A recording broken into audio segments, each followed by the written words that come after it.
And of course, I mean, he's here to answer to any questions you might possibly have after these formalities. But for now, the show's about the PP.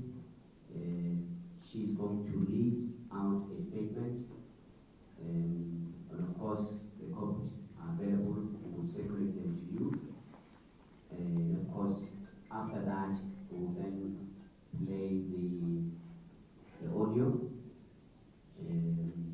Their sequence, specific sequence that you've actually chosen for that purpose.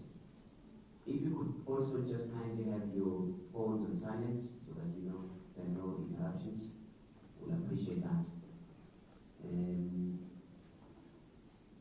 Yeah, I think that's about it. And of course, lastly, you will have an opportunity to ask questions that you might possibly have.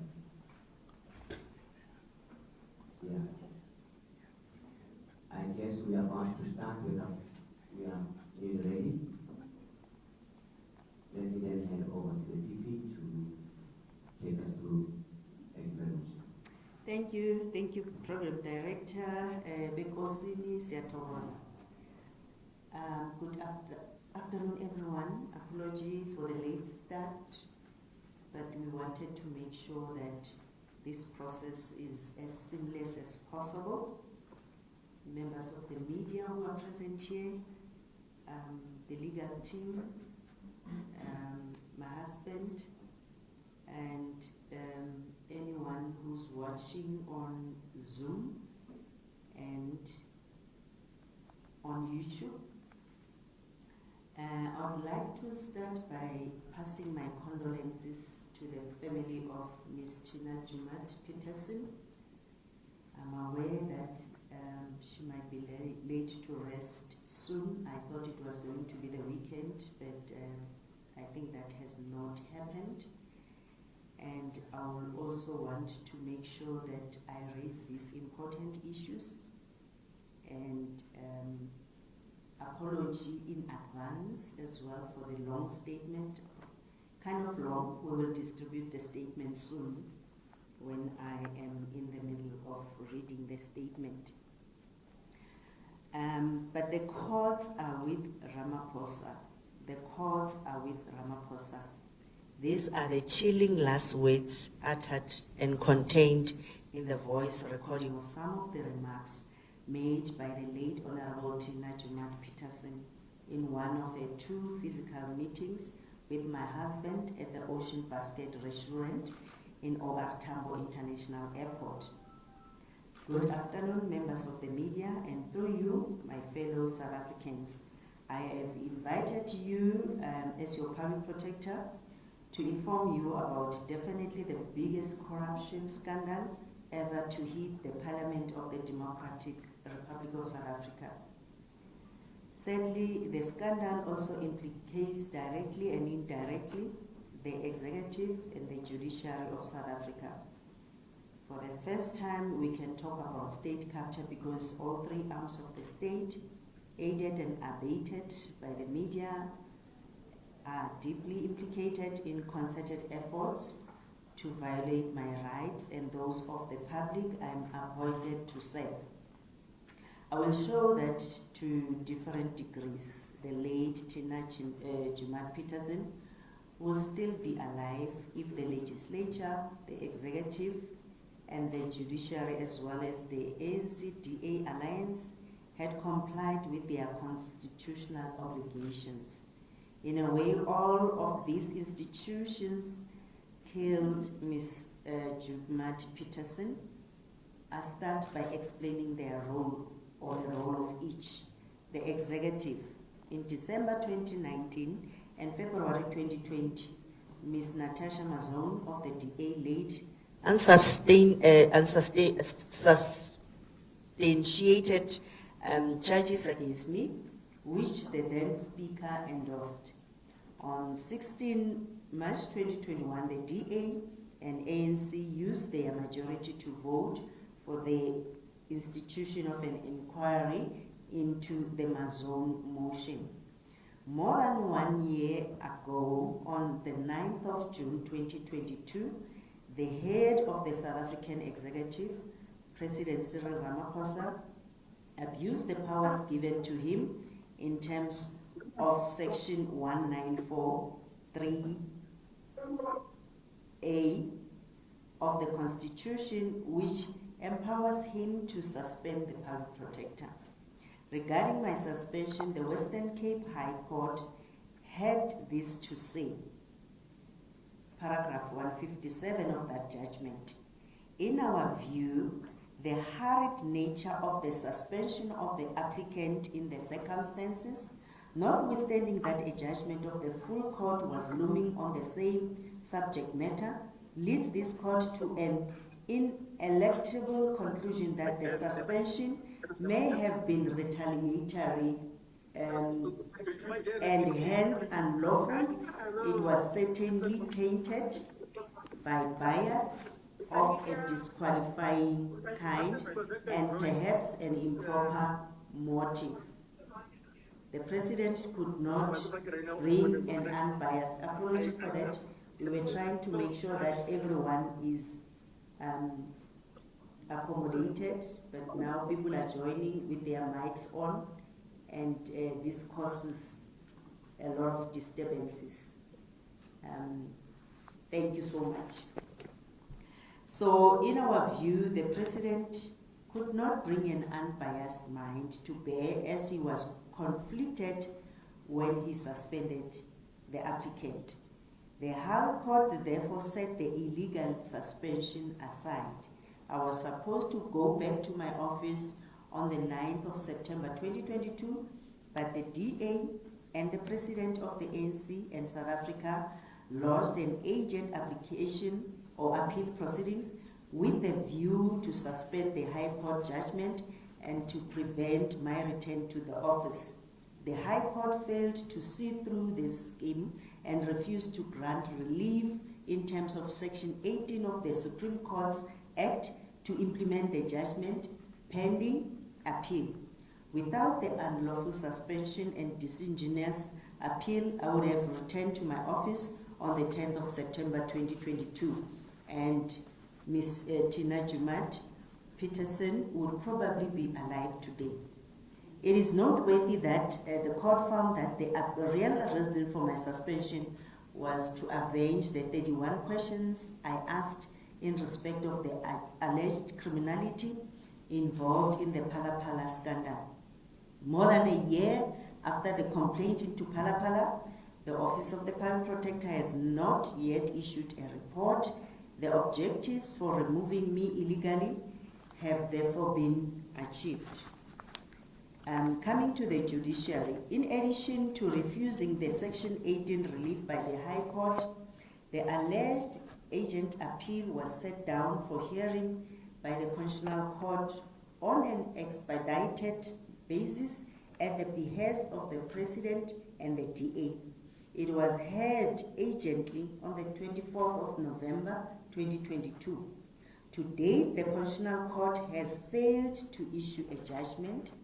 The 6 months period, which even non-agent judgments have to be handed down, expired on the 24th of May 2023. On the 25th of May 2023, I lodged a complaint of gross misconduct with the Judicial Service Commission against the 9 judges who sat in the matter. A separate complaint against Chief Justice Zondo and Judge Kolapen will still be lodged in respect of their alleged role in the scandal involving the leakage of a decision of the Constitutional Court to one Ismail Abramjia and the subsequent conduct in sweeping under the carpet what should rank as the biggest scandal affecting our judiciary. It is fair to say that if the Chief Justice and the Constitutional Court judges had complied with their constitutional obligations, Mrs. Tina Jumat Peterson might also still be alive, because we wouldn't be finding ourselves in this situation. Even if the judgment can be issued now, it is too late for her. It will also be irrelevant to me. So the justices may as well send the judgment to the universities, because the relevance and usefulness is now only academic. It matters not if the judgment will come to my favor or predictably against me, with the illegalities of the president having been sanitized over more than 6 months. More recently, the Western Cape High Court flatly refused to adjudicate the issue of the non-recusal of Mr. Janji for repeatedly proceeding without my legal representation, even when I was sick, and the inclusion in the committee of the husband of the complainant, Ms. Mazur. 2 weeks ago, the court declared that it may have made a mistake in dismissing that application and granted leave to appeal to the SCA. This means a further waste of time and money on an issue which the High Court was duty-bound to decide but failed to do so. It is against this background that I was shocked by the words of the late former minister about the alleged allegiances of the court.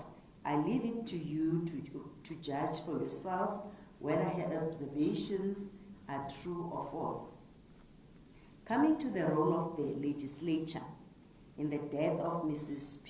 Jumat Peterson is probably much more direct than that of the executive and the judiciary, although they all played a role, direct or indirect role. On the 16th of March 2023, Mrs. Jumat Peterson attended the inquiry physically for the first time and only time. She asked one of the parliamentary officials who attends the inquiry regularly to give her phone to my husband and requested him to punch his number. This can be verified with the parliamentary official consent, but again is a matter of the police to determine and get the name of the official. Following this, Mrs. Jumat Peterson invited my husband to 2 separate physical meetings, both held at the Ocean Basket restaurant at OR Tambo International Airport. At this meeting, she solicited a bribe of approximately 600,000 for herself, Mr. Janji, Richard Janji, who is the chairperson of the inquiry, and Ms. Pemi Majodina, who is the chief whip of the ruling ANC.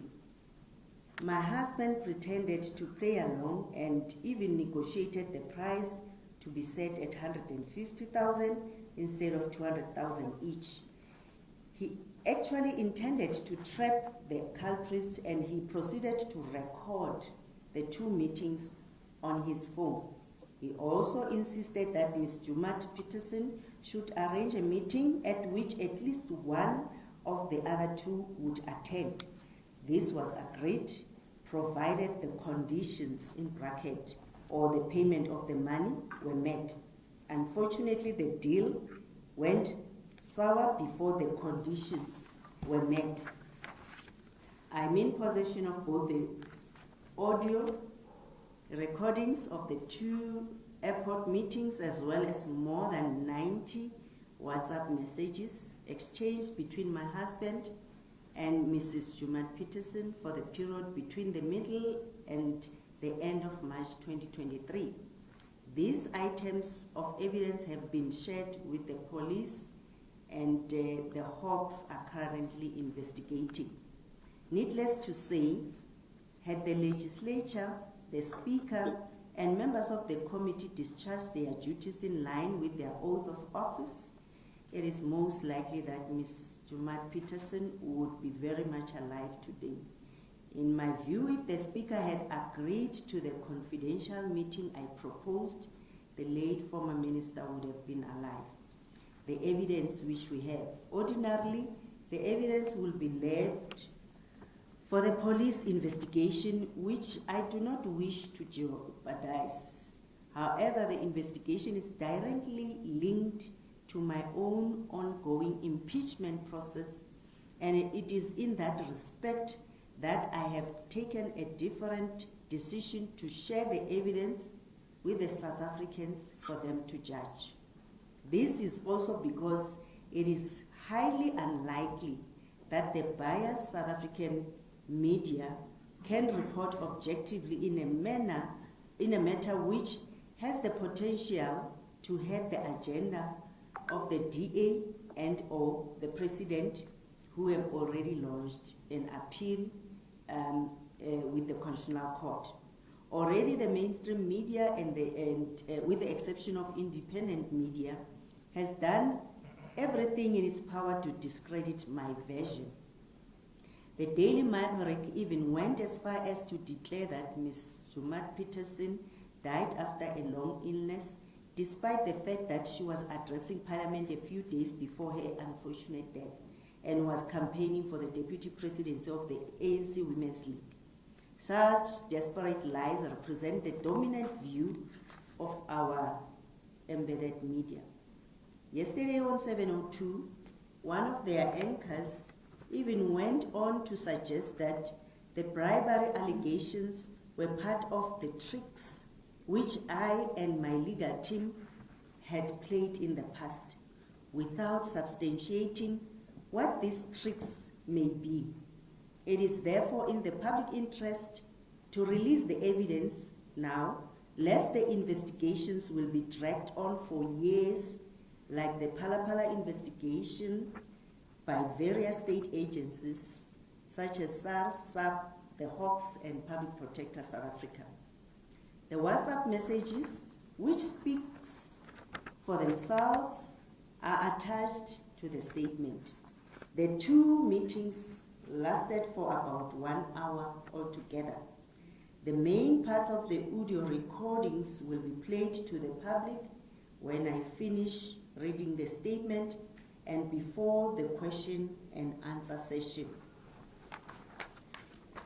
Read together with the WhatsApp messages, this should put it beyond doubt that there was solicitation of bribes in a corrupt manner in the eyes of any sane and objective observer.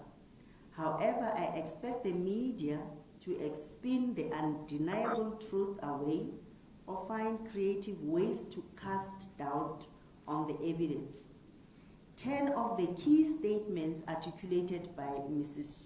Jumat Peterson include the parts where she stated, among other things, that there is a predetermined outcome for my impeachment and that the ANC Chief Whip, Ms. Phemi Majodina, is the one who instructs the members of the committee on what to do in the committee. A project manager has apparently been assigned to the project. Both Mr. Janji and Ms. Majodina were very angry that they were not made ministers and therefore prepared to frustrate the impeachment process by delaying it until the end of my term of office. But upon being paid a large amount of money, in fact, they were prepared to delay if we are paying them that large amount of money.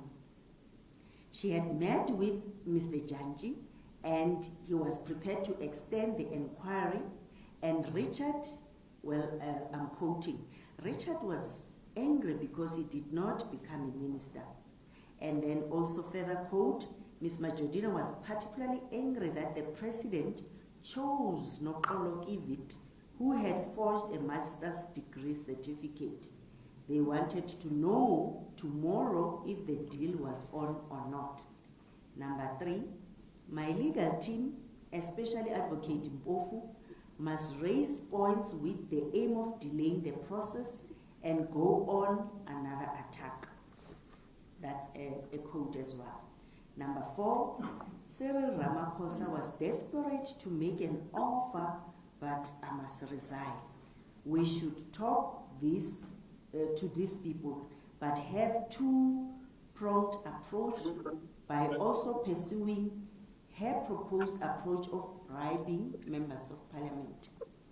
Number 5, she had never attended the inquiry physically, but did so because my sister was there, with whom she was previously very close.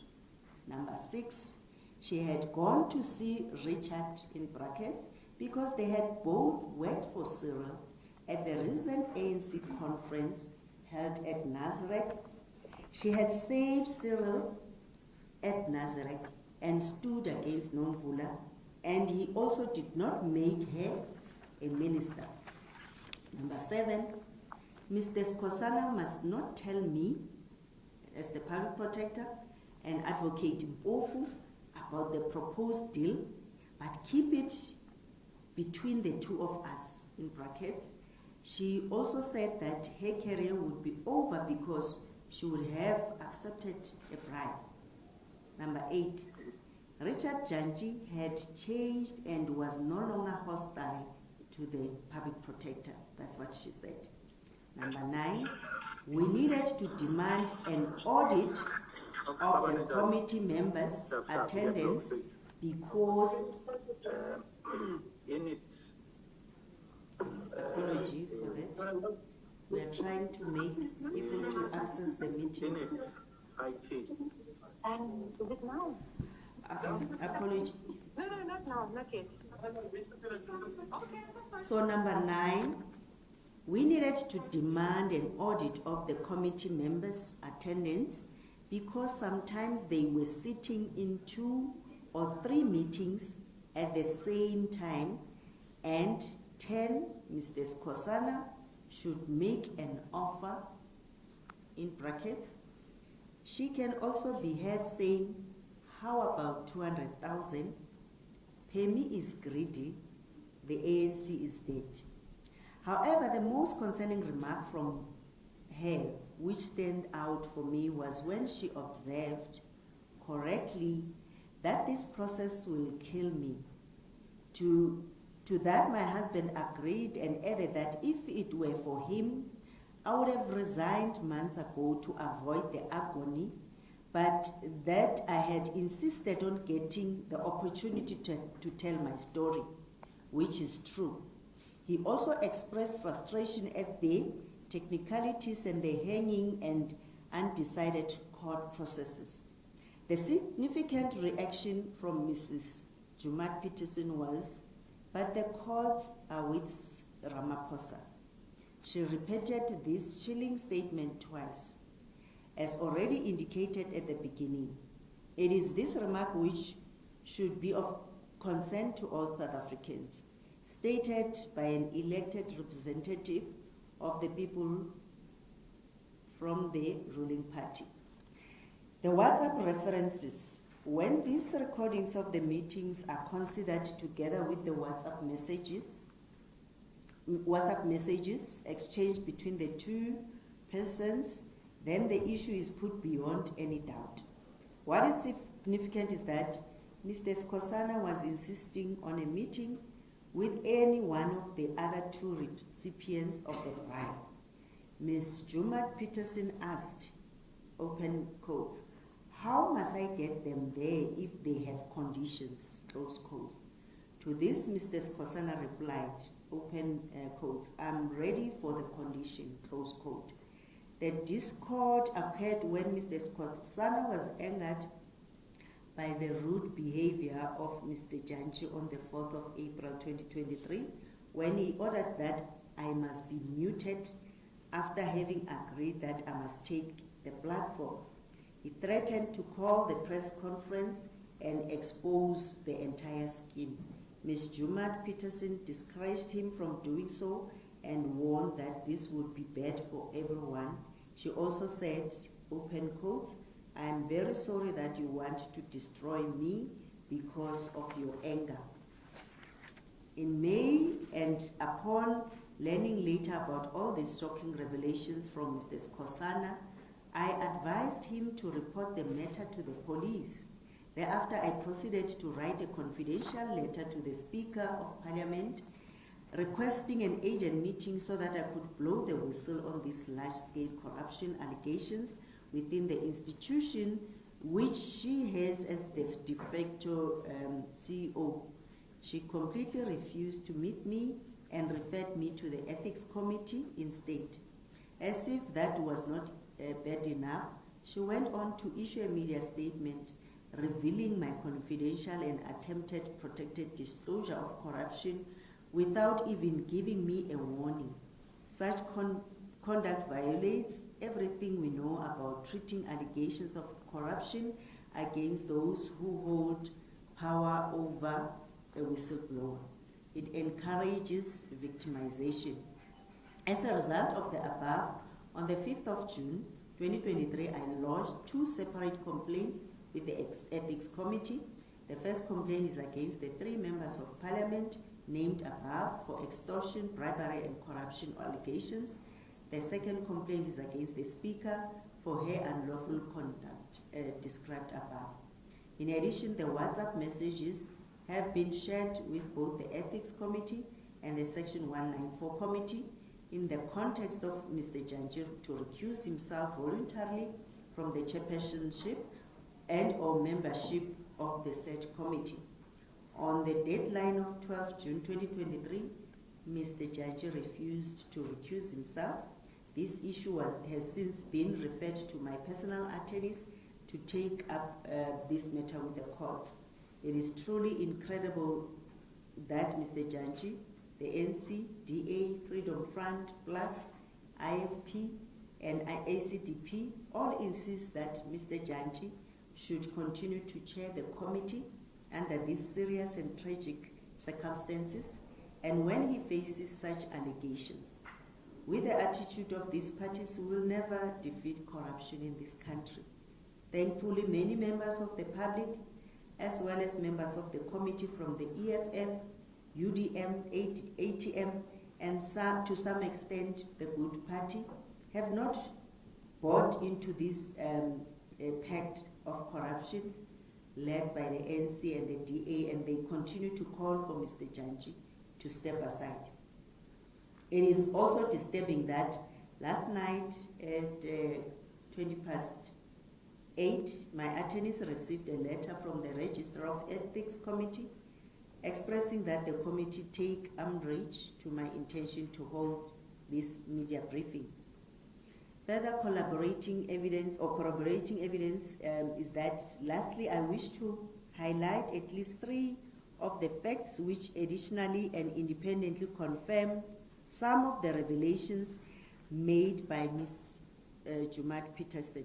Firstly, she stated in March already that there was plan and an instruction to shorten the proceedings towards, open quotes, the desired outcome, close quote, by no longer affording me an opportunity to complete my oral evidence, but switching to written statements or affidavit, and shortening the period for closing arguments. Last Friday, 9 June 2023, Mr. Jantji, reading from an externally prepared document, announced exactly this. The plan was clearly generated outside of the committee. As she put it, open quotes, that's what they told him, close quotes. Secondly, Ms. Jumat Peterson had indicated that one of the reasons Mr. Jantji requests to be paid a bribe was that he might be kicked out, while he wanted to be the ANC chair of the Western Cape province. 2 days ago, the Sunday Times named 3 contenders for that position. Top of the list was Mr. Richard Jantji. This was exactly in line with what she had said about the current political ambitions of Mr. Jantji, whom she described as a close ally, and she even said, open quotes, my man, close quote. Thirdly, Ms. Jumat Peterson had referred to a conversation she had with my sister in the corridors of Parliament, which she also has also been confirmed. She indeed knew my sister from her previous position as the Minister of actually Agriculture. We wrote energy by mistake. We should have corrected that. Any person who still believes that all this evidence could have been dreamt up or manufactured by me or my husband needs their heads to be examined. Even the most biased or stupid person would tread carefully in the face of such overwhelming and mutually reinforcing evidence. As the Public Protector of South Africa, whose task is to support our constitutional democracy, I call upon all freedom-loving South Africans to rise in one voice and join me in demanding that 1.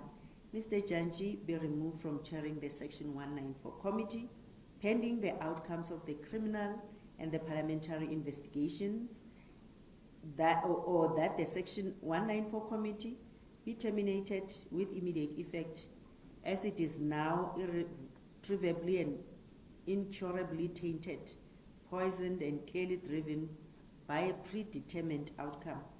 The inquiry is therefore a deliberate waste of taxpayers' money, which can never withstand any proper legal scrutiny. Number 2, the Speaker to be suspended for exposing a whistleblower and refusing to arrange a meeting involving allegations of corruption as requested by the Public Protector.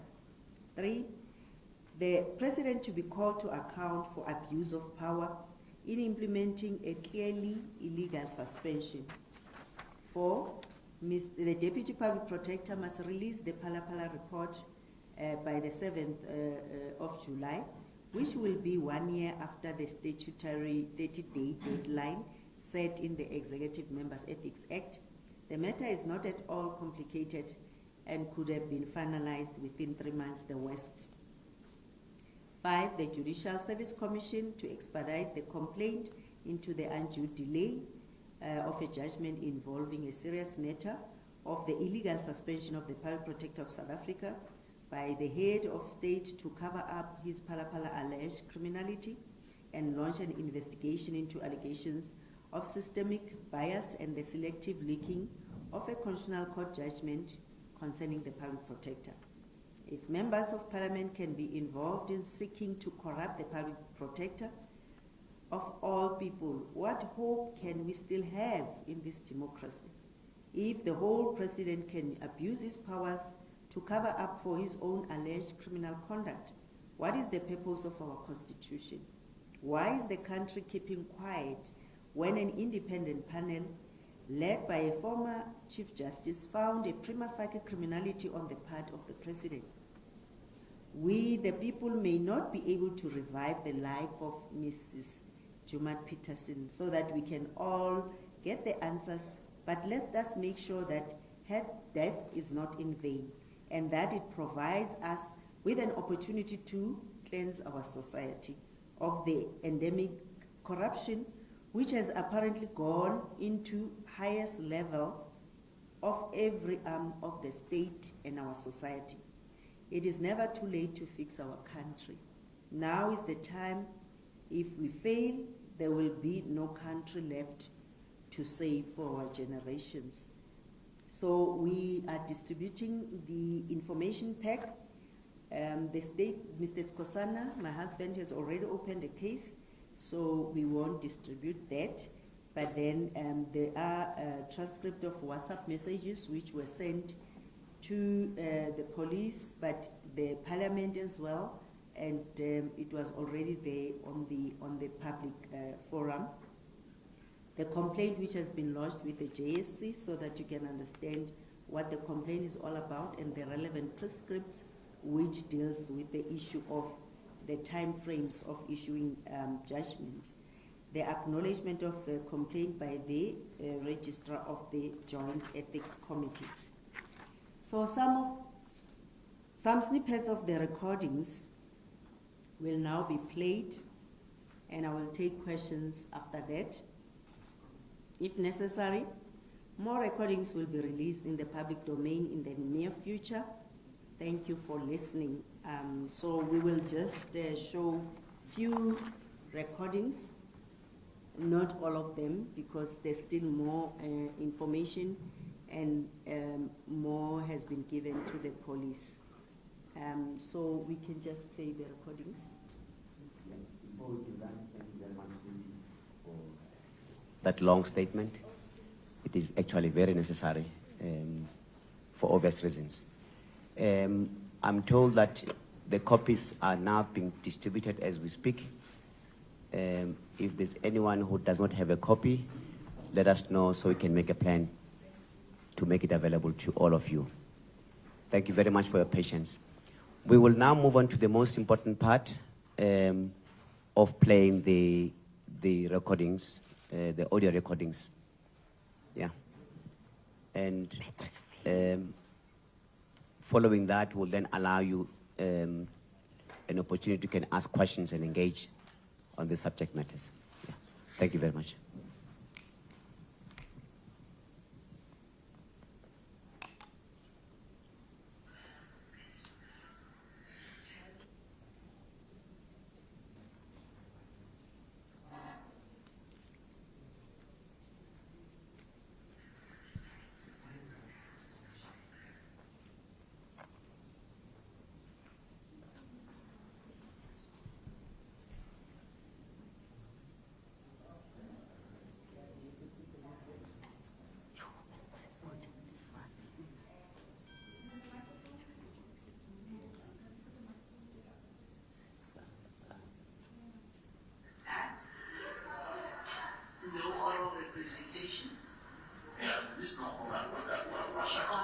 She can't read anything, so she must only write an affidavit.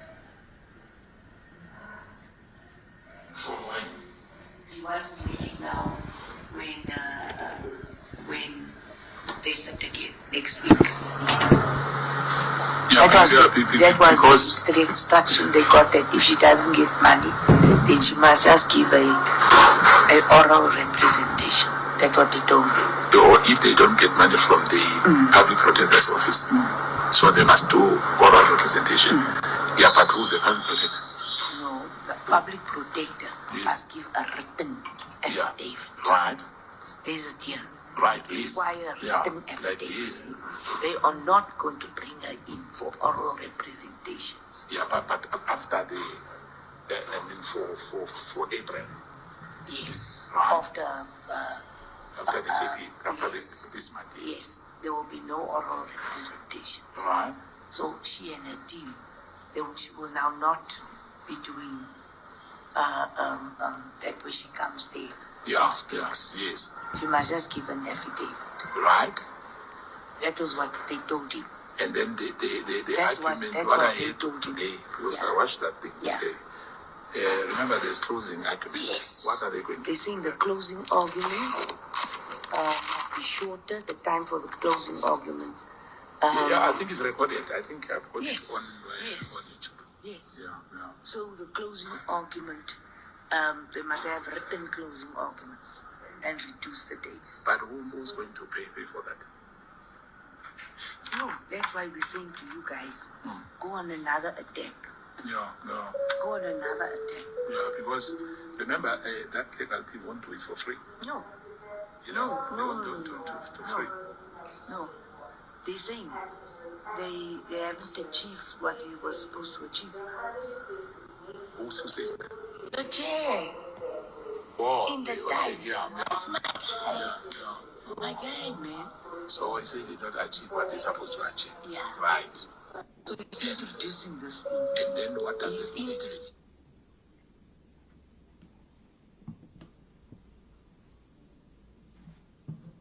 introducing this thing.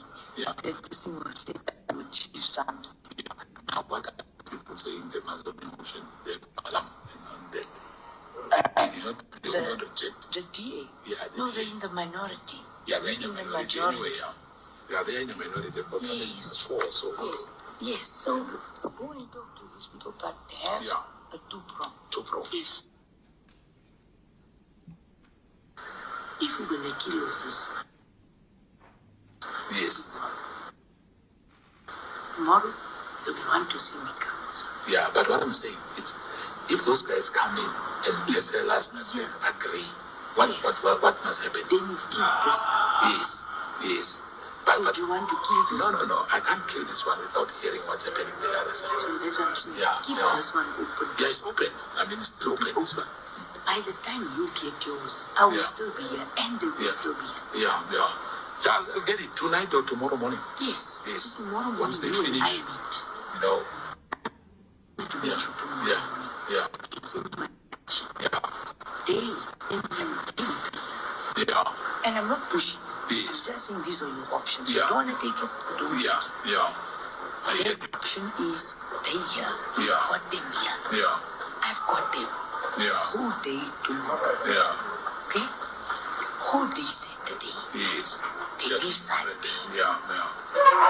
No, I'll give you a phone Friday, tomorrow. Saturday, Sunday. Yeah. If you want to use these things, But as you said you've spoken to in fact I don't care. Let me not say I don't care about the other one. I'm saying you've spoken to this one. the one who's the chief. Yeah. The one who's the chief. But the chief will be the one who tells the committee what Yeah. to do. Yeah. No, it's fine. Both of them. I've got both of them. Both of them. No, it's fine. So Thank what you. we're gonna do? You don't believe So I will communicate with you and from the thing. But remember, road sharing is bad. So if you don't find me, don't think that I'm away. Road sharing is bad. Are you away? I know. Yes. So Go now. yeah. Done. Yes. So she knows that I was not happy with this. Yeah. But unfortunately, it's a party. No. Now, I'm saying to you, it depends on how much you Yeah. Richard the chair Yeah. was very, very angry with the president. Has it changed? Wait. This cabinet reshuffle Yes. has made all of them angry. Angry. Okay. So Richard thought because he has been doing this thing, he's going to become peace. Be rewarded. Then he will come and take me to this. So he's very, very angry. So he's prepared to throw the case. Remember now, it's a conclusion. Because actually must be there. Yeah, it's almost. It's her. It's her evidence. Yeah. She must work very, very fast. Yeah. And the other one,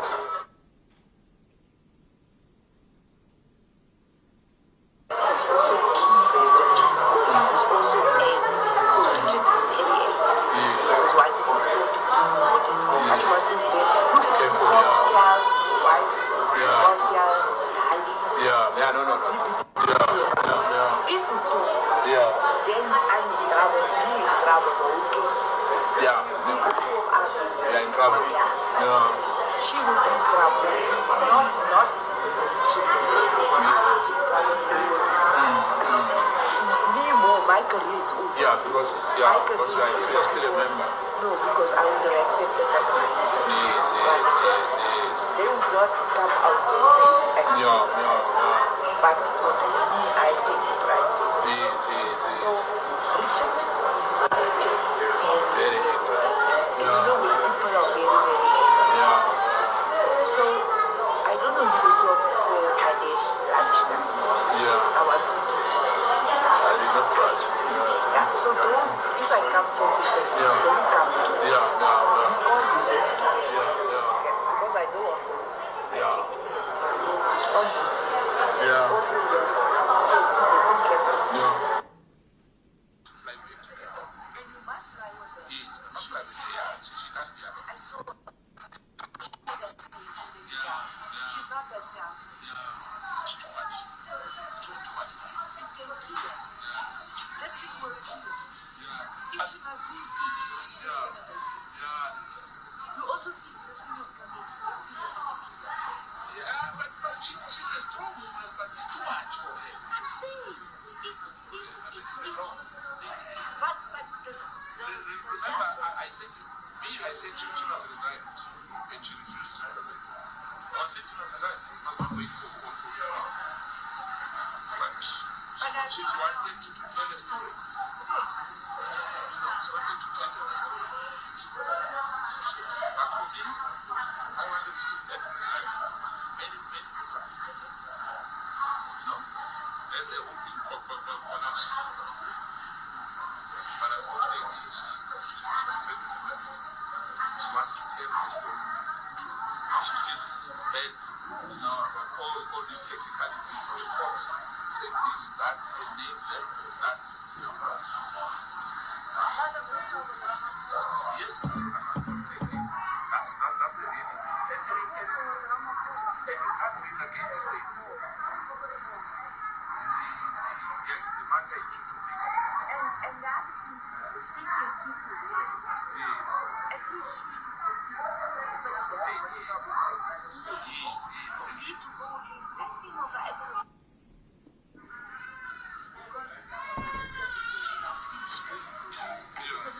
anybody here could have finished this process.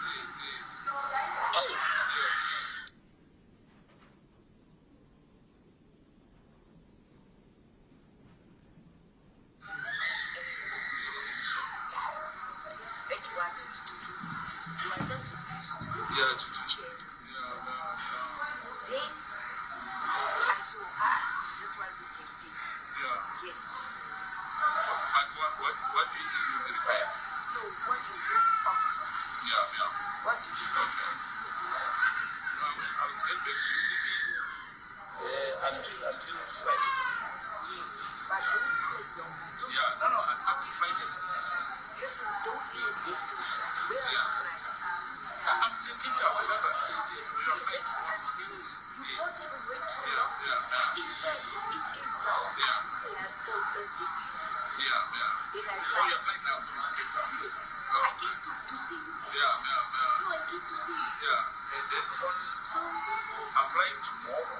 yes, Cape Town. yes, And then we are back on Friday again. take something. Yeah. Because I must see you. Yeah, no, it's fine. But you give them work and you can meet. You know, I give you private. Yeah, give me a private. Then I'll be there. Because tomorrow you must already have a coaching. Yeah. No, it's fine. I will. And I got the coaching and the Yeah. No, it's why fine. do you think you must give me? I don't know. That's what I was asking you. That's what I was asking you now. What is too steep for you? What about you were saying it's too steep? Yeah. You don't think 281 then too steep? No, not really. We can negotiate on that. No, I want to negotiate for him. No, what I'm saying. Yeah. Let's try. Yeah. No, we can Yeah. try with this. Because they need this. Yeah. Not going to do it.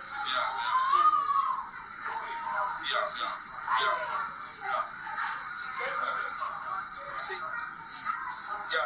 currently, say one.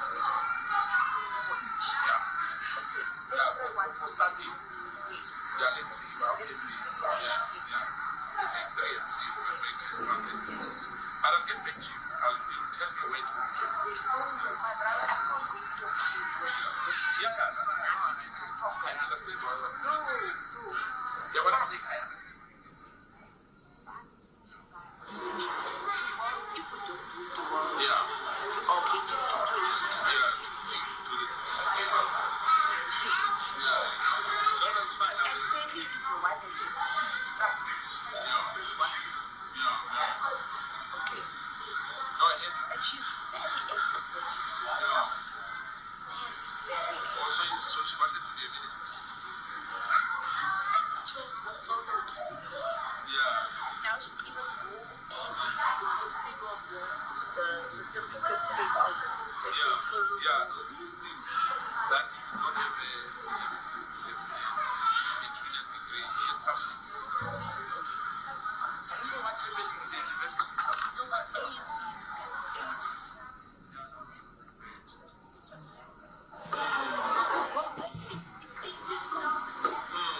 Remember, it's not even the motion of the ANC. It's a opposition party motion.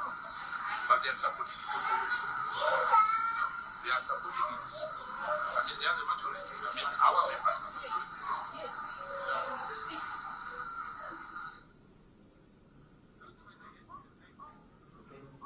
Thank you very much for now. Please take note of the following, that we're going to replay one part of the clip on the speakerphones just above you. We apologize, but you must understand as well that the quality of the audio was not that perfect. It was a private meeting between Mr. Skosana himself and the late Comrade Busisiwe Mkhwebane. And it was a noisy environment, you know. You can expect that the audio will not be necessarily perfect. But that's why some parts of the audio are reasonably clear and some not so clear. But be rest assured that an attempt was made, in fact, more than once, to make sure that the quality of the audio is actually improved. And of course, I mean, we will be sending you those clips. You can listen to them at your own time, at your own leisure, as proof of what is being said here. Yeah. And let's just play the last one now on the overhead speakers. Thank you very much.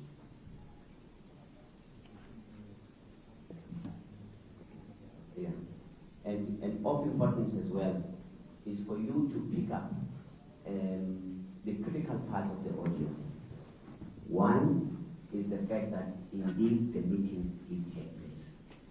Okay? That's very, very important. If this objective is not achieved today, the time shall be wasted. Secondly, it is to underscore the fact that the meeting was between these two individuals. Comrade Tina Jomat Peterson, may soul rest in peace, as well as Mr. Skosana. Okay? That is very important. And indeed, the third one is to underscore the fact that indeed the audio that you just listened to, the copies of which you're going to receive, are indeed the voices of these two individuals. Okay? That's very important to underscore from the outset. And of course, as I said, the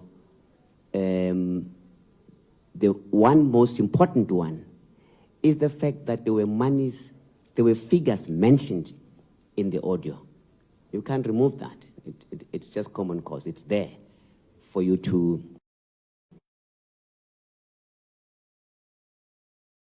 that attempt again to play the last recording so that you can get a benefit of that.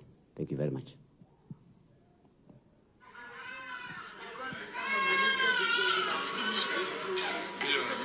Anybody here could have finished this process.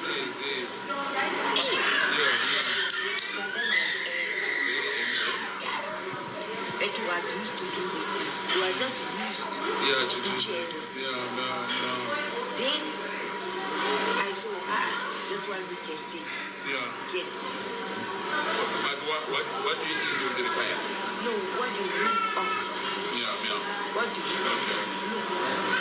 I'll get back to you. Give me until Friday. Yes, but don't play long. No, up to Friday. Listen, don't even wait till Friday. Where are you Friday? I'm in Cape Town, remember? We are flying tomorrow. I'm saying, you don't even wait till Yeah. In fact, in Cape Town, we have till Thursday evening. Then I fly. Oh, you're flying now to Cape Town? Yes. Oh, I came to see you. No, I came to see you. And then I'm flying tomorrow Yes. to Cape Town. Yes, my brother. And then we are back on Friday again. Take something. Because I must see you tomorrow. No, it's fine. But in Cape Town, where can you meet? No, I give you a private. Yeah, give me a private. My brother, fine. Then I'll be there. Because tomorrow we must approach him. No, it's fine. I will. And I want to approach him and pay me. No, it's fine. What do you think we must give? I don't know. That's what I was asking you. That's what I was asking you now. What is too steep? What about you must say if it's too steep? You don't think 200 is that too steep? No, not really. We can negotiate on that. No, I can't negotiate with him. No, what I'm saying. Let's try. Yeah. No, we can try our best. Because Penny is greedy. She's not going to talk to me. 100,000. That woman is not. Currently, say 150 For each. Okay, let's try one for starting. Yes. Let's see how can we. Let's say 3 and see what we can do. But I'll get back to you. You'll tell me where to. Yes, no, my brother, I can't go to him. I understand what you mean. No. Yeah, what I'm saying, I understand what you mean. Yes. But tomorrow, if we don't do it tomorrow, we are getting too close to the decision. To the decision. You see? Yeah. No, it's fine. And Penny is the one that instructs members what to do. Yeah. Okay. No, I hear you. And she's very angry that she's doing government. Very angry. So she wanted to be a minister. And they chose not to kill it. Yeah. And now she's even more angry because this thing of the certificates came out. Those things that he did not have a junior degree and something. I don't know what's happening in the university. No, but ANC is there. ANC is gone. Yeah, no, it's bad. It's ANC is gone. And remember, it's not even in the motion of the ANC. Thanks for that.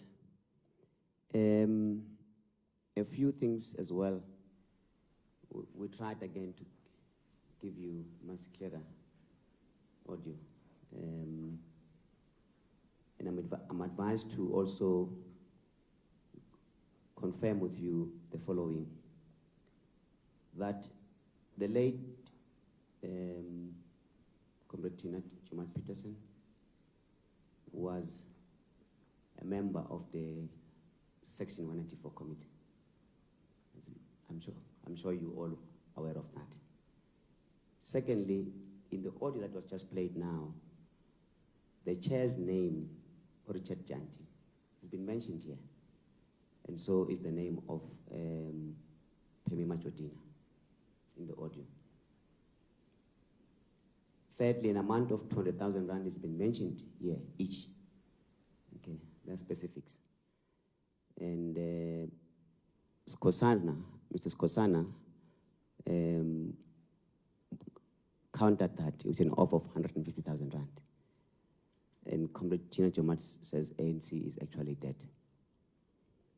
Now, part of what you may not be aware of is that there's in that meeting, she was actually reading notes of a prior meeting. Okay? She was referring to notes of a meeting that took place before that very meeting. Okay? It's important to note that. I'm sure you now have copies of the transcript.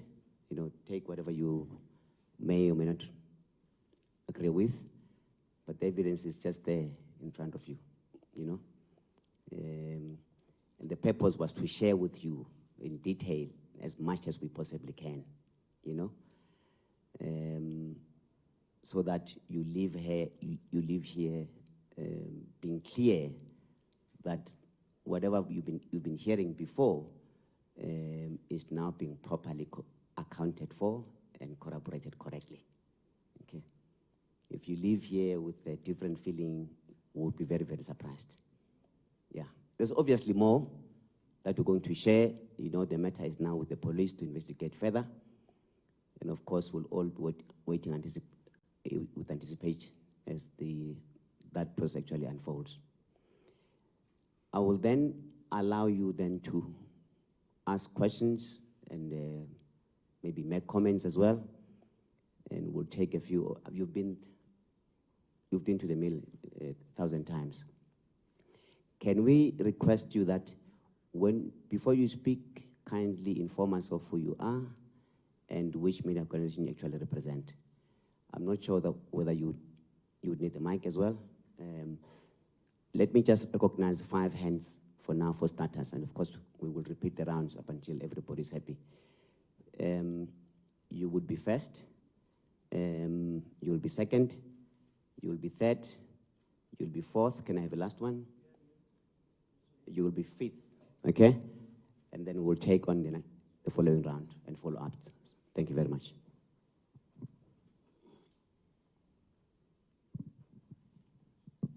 Sorry, must I ask the questions one by one or must I ask them all in a go? What's easiest? All at once.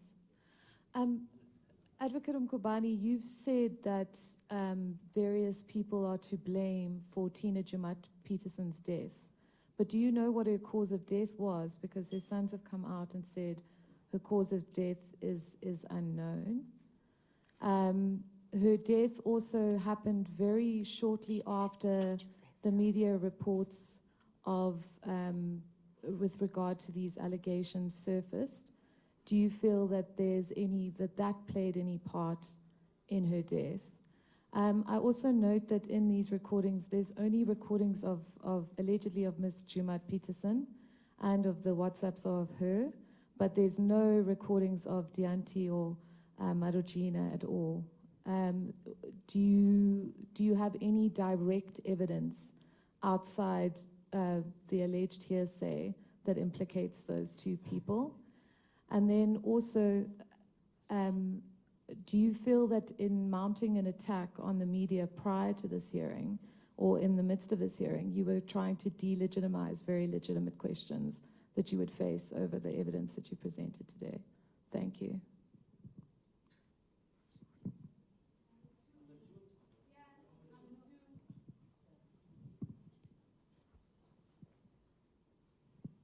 Thank you, Advocate. It's Natasha Perry here from SABC News. Yeah. In light of all that you said, Advocate Mkhwebane, do you believe that this whole inquiry has been engineered by the highest office in the land? Also, I know you don't want to talk about the police investigation, but can you just please shed a bit of light? How far is this investigation going, and do you know if the late Jumat Peterson was actually interrogated by the police? Thank you.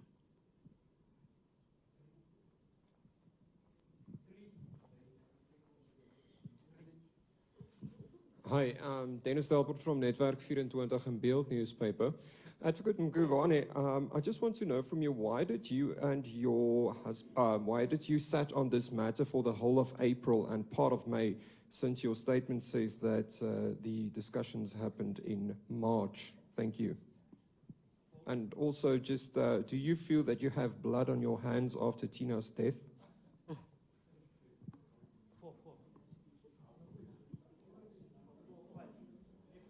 Thank you, Advocate Khomotso Modise from Eyewitness News.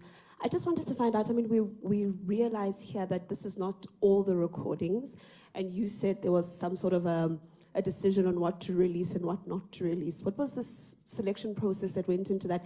I'm really interested to find out what more we are missing from the recordings that you've decided to release. So what went into deciding what you release to us and what you don't, and what are we missing from the clips here?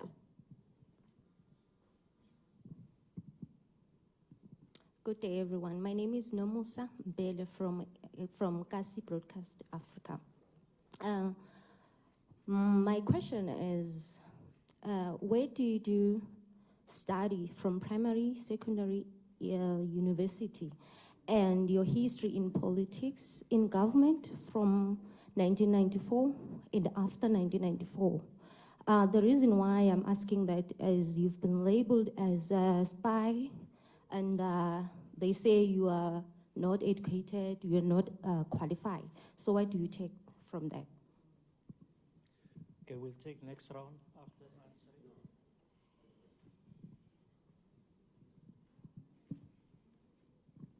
Thank you. PP.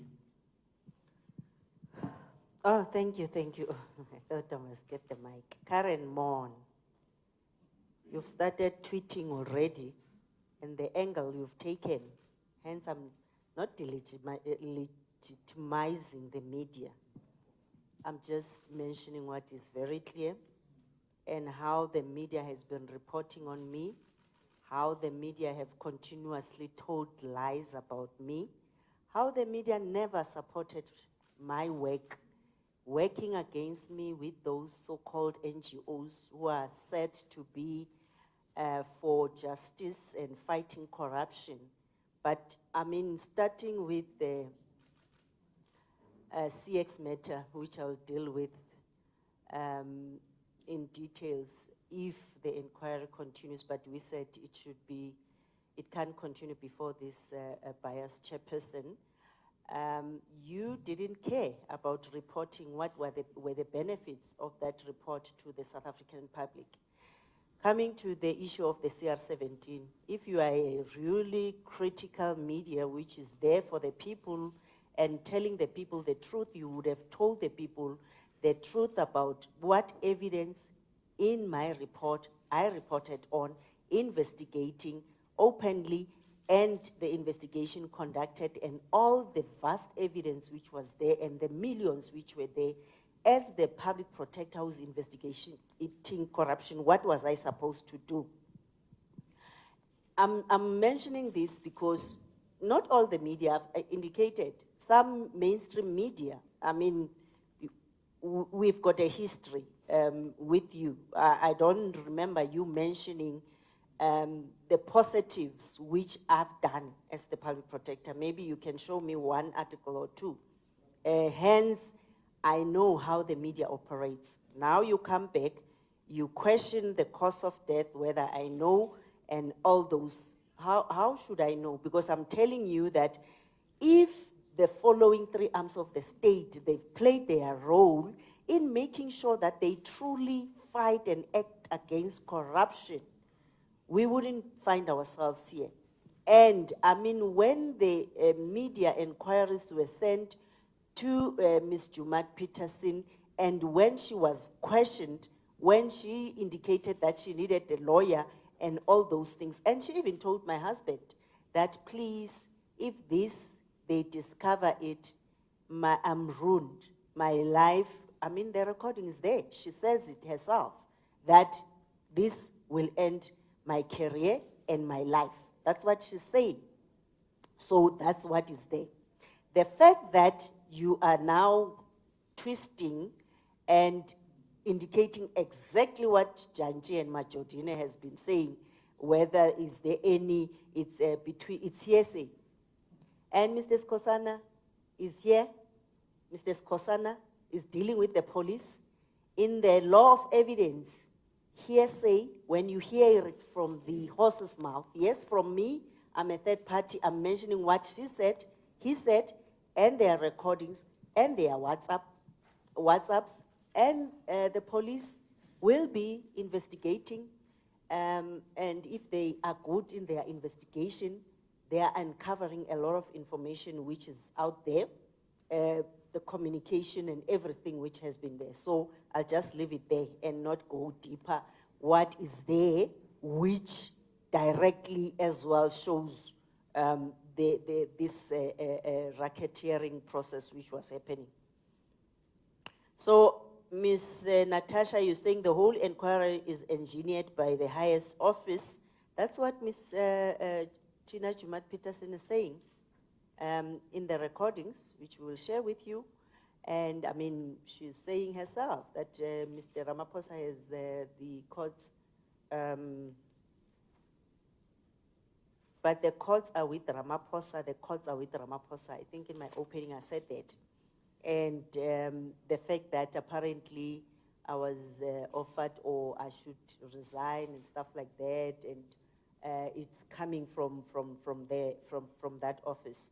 So when you say how far is the investigation, I think the police are the ideal people to deal with that. But they've been given all the evidence.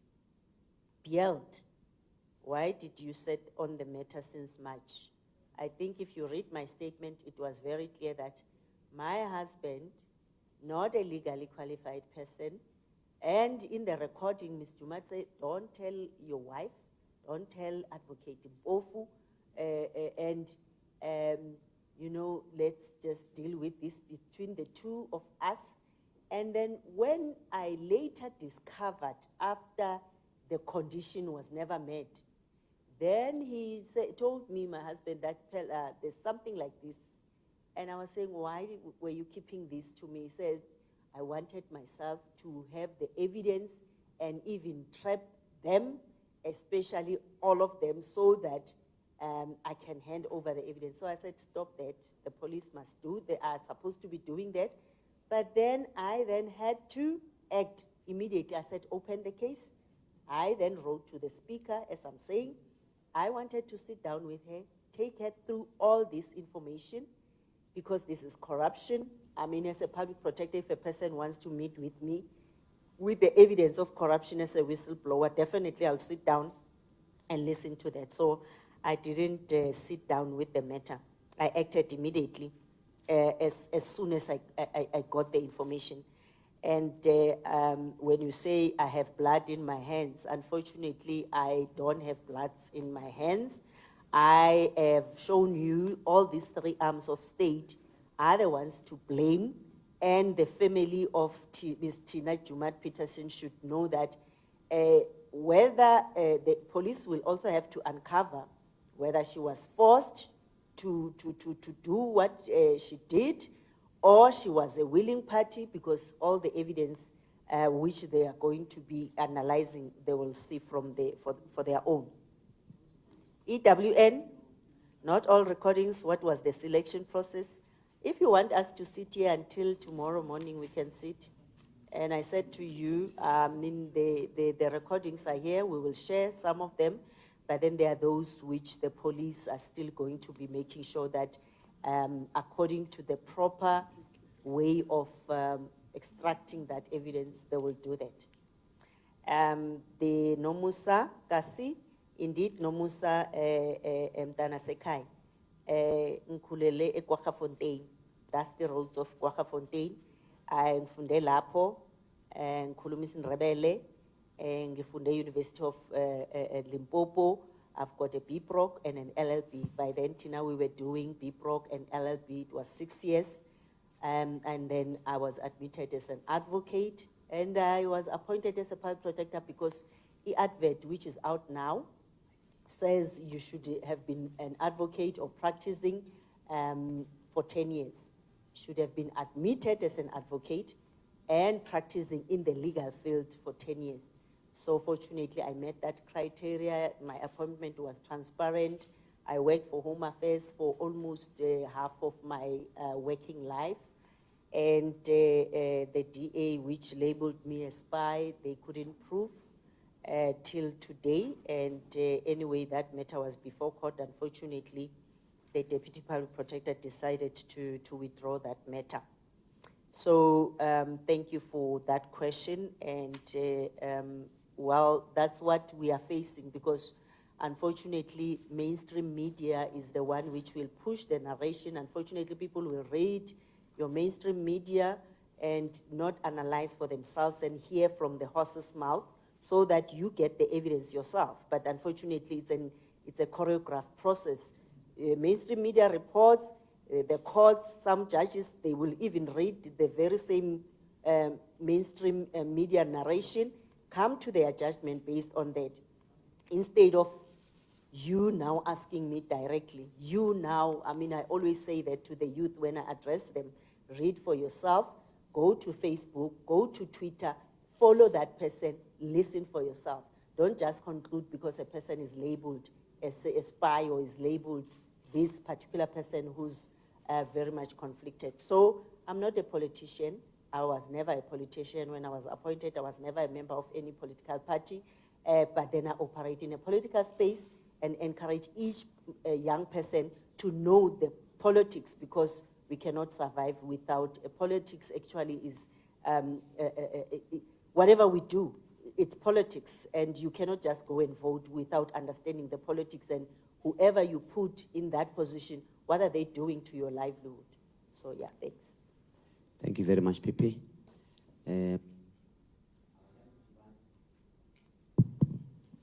I'd like to divide the House so that there's no movement or violent movement of the mic from the left to the right. I will take 3, not 5. 5 is too much. I will take 3. Let me start from this side and take 3. You'll be first, my chief, and the other guy will be second, and you'll be the third one. Okay? Thanks. Thank you very much. Advocate Mkhwebane, good afternoon, and thank you. My name is Puti Musomani from Inside Politics. I've got 1, 2, 3, 4, 5 questions. The first one is, did you observe any change in attitude during the negotiations as per the utterances made by the late Jomat Peterson? Second question is this. The assertion that the courts are with Mr. Ramaphosa, to what extent do you think the judiciary is captured? And do you think you're a victim of that? Third question. Do you constantly have to find yourself to prove yourself innocent as opposed to being proven guilty or something? But you got the question. Number 4, I'll make it last. Number 4, you have effectively waged a war against the 3 arms of the state. Previously, we spoke about the capture of government. Now you've added in this thesis the capture of parliament and the capture of the judiciary. Do you feel yourself safe? And because it really is concerning, events that happened in Cape Town are scary. Last question is this. It is alleged that there was a lunch meeting. Do we perhaps know who the late Jomat Peterson met? Thank you.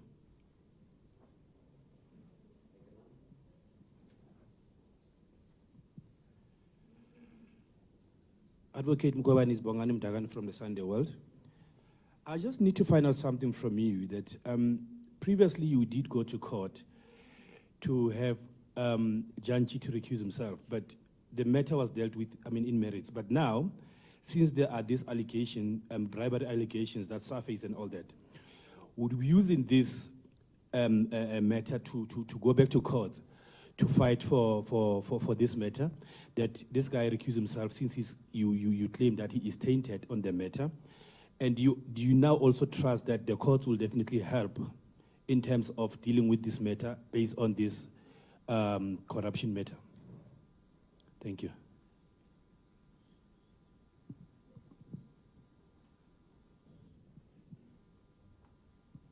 Thank you. My name is Siyabonga Sithole from the Star. I just want to find out, you did mention that there was a call that was made to your legal team last night from the ethics committee trying to stop this briefing. Interested to find out what was your response or the team's response to this, and why, and what do you think was the reason for this particular instruction?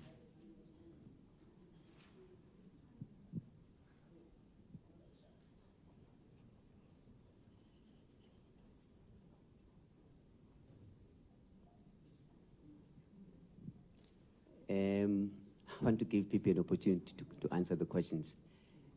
I'm going to allow you, because you're the first to raise a question, right? And then we take it around. Don't panic, good people. We've got all the time, and as we said earlier on, all these clips, you will receive them. Please, at the end, approach me so that I can take your details correctly. Thank you. Mkhwebane, it seems to me you've taken the approach of saying Magniu. Do you, just to hear from you, are you in any fear of whatever that might come, the backlash that might come for you? You've accused us of saying that we have a biased narration against you. Are you not worried about the stuff that will be thrown there and accusing you of whatever? And secondly, you've recently spoken about how now the repo rate is dealing with us. Do you feel that there is still a need for people who are actually black excellence to continue fighting for the marginalized? If they will come and be ridiculed like you have, do you believe that there's justice in that, in fighting for the marginalized, instead of just being there and working with the establishment like you always call them? So that's basically what I would just want to find out. Thank you.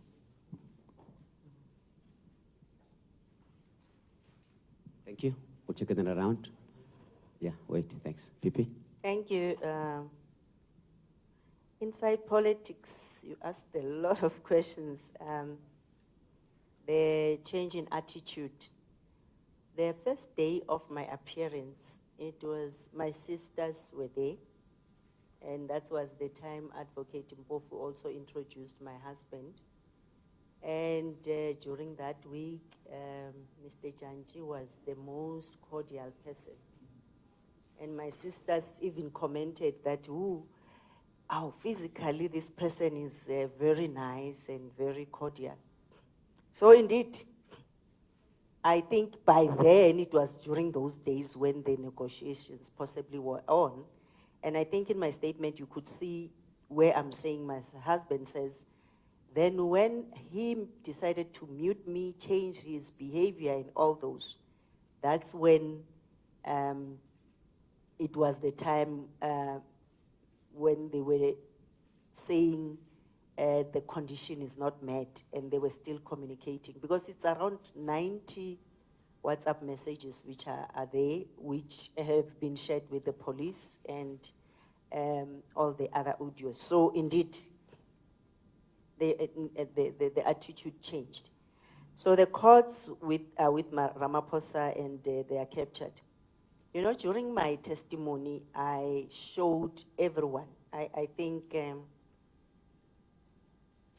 I indicated, and we referred to various judgments. I mean, the first judgment, we're still going to deal with the CX judgment. I think when Deboho was testifying, Kekan, when he was cross-examined, there's a number of information and evidence which came out of that I was clobbered with personal costs for something which I revealed everything, and apparently I was hiding things. There's information which he, as an investigator, didn't include, and people were dealing with the Rule 53. And in my affidavit, the minority judgment, Chief Justice Mkhwebane dealt with whatever and evidence which was there, because courts and judges, they go through what is before them, and all the evidence we've given, that was the issue.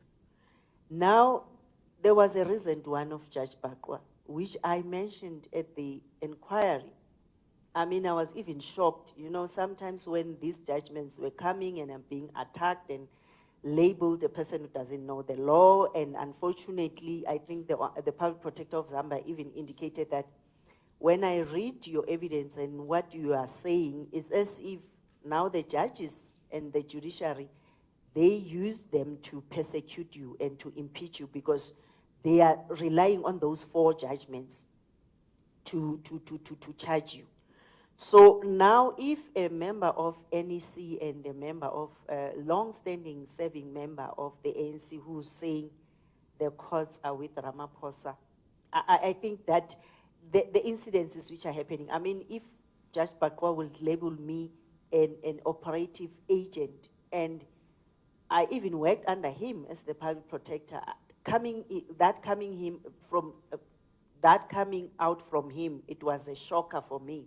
So I think even one of, I don't know whether to mention, but I agree, I think I shared that audio of Advocates Kakani SC at UNISA, where he was even saying, you know, if you are a judge, you should be, all of us are biased, and that as well was very critical, but he said, if you know that you don't like Mkhwebane, rather not sit in their matter, because you are prejudiced over that particular person. So I think, to me, it's very concerning, and I think you find even judge, I mean, the sealing of the CR17 records, and in chambers, not even a court application was there. How do you explain that? So it's very questionable behavior, which I think as a country we can't have. So I constantly indeed find myself having to prove myself. Lapho khona, it's true. The mainstream media, they will have to find just one thing and run with it, which is negative, and not focus on the intention of each and every report which I have issued. I mean, starting with the CX, coming to your CR17, coming to the so-called rogue unit, where I was saying, the Constitution says the issue of a covert investigation belongs to state security. And if we discover that SARS engaged themselves in that, it's violating, because my role is just to check whether there's any law which has been violated by those who hold office. And I think during my testimony, I'm also indicating that I'm facing persecution from the capitalist or capital. I'm facing persecution from the executive. I'm facing persecution from the judiciary now, and also mainstream media. And indeed, I'll come to your issue, Kamala Kangal, where you are saying a backlash. I mean, since I started working as a public protector, if you can go and Google my name, young Kasi girl, don't Google my name because you'll be shocked what you will find. I'm red like crimson because it's feeding what the mainstream media is saying about me. So, I mean, our Financial Times, when they had to label me and say, am I the enemy of the state? Because I've touched the Reserve Bank. And by then I was saying, with the mandate of the Reserve Bank, as is in the Constitution, we will still remain like this generations to come. But I was doing that for South Africans and the public. I'm not doing it for any other political party or anyone. But I'm saying for all of us and our generations to come. So indeed, yes, I have to prove myself. Whatever I say, no, they will believe whatever the other parties are saying about me. So wage war against the three arms, I'm not waging war. I think I've shown the evidence, what the justice system has done. I mean, the issue of the good record, I had it on good record, Ismail Bamj. I mean, I'm a chief investigator of the country. I know how to do a forensic investigation. I have evidence of communication between that person who's also attacking me on Twitter and hates me with a passion, communicating with the judges and saying the judgment will come and it will be like this. And indeed, that's what happened. So, I mean, I'm not waging war. I've got evidence, and now I must still prove myself going forward. So the lunch meeting issue, I think that one is a matter of the police, because I wouldn't want to venture into that space, and it's something they are dealing with. The Sunday World Court, the statement is very clear. I'm saying the judges also contributed because they didn't deal with the merits of the matter. They only dealt with the technicality of saying, no, I must just be waiting there, be abused by Janji and the committee, and until their report, and then I can bring the review. So fortunately, we applied for the appeal. They granted. In my statement, I'm mentioning that they acknowledge that they might have made a mistake, and we are proceeding to the Supreme Court of Appeal. That matter is still pending. So with me, the legislature, or that committee of parliament, they continued, irrespective of the fact that matters are pending in court. They don't even care about constructive contempt of court. But if the president and other members would say, no, the matter is before court, and or the agencies are investigating, so nothing is going forward. I'm not saying I must compare myself to them, but I'm saying justice must be seen to be done. So the issue of whether the courts, do I trust the courts by going back to court, requesting Janji to recuse himself? You know what, the main intention is to make sure that one day they will realize, the judges, those who might be biased, to just focus on the law, play the ball and not play the man.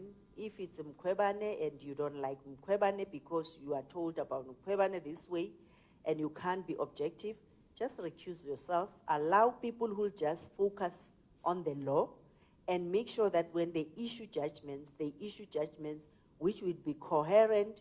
There will be a proper precedence which is set for our law students, for our lawyers, and develop a jurisprudence. Don't develop a jurisprudence with the hatred, or you dealing with a certain individual, and when now somebody else is appearing before you, you deal with the matter differently.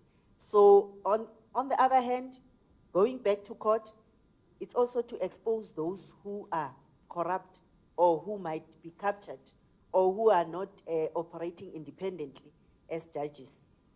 So Stole, call to legal team by the committee, ethics committee,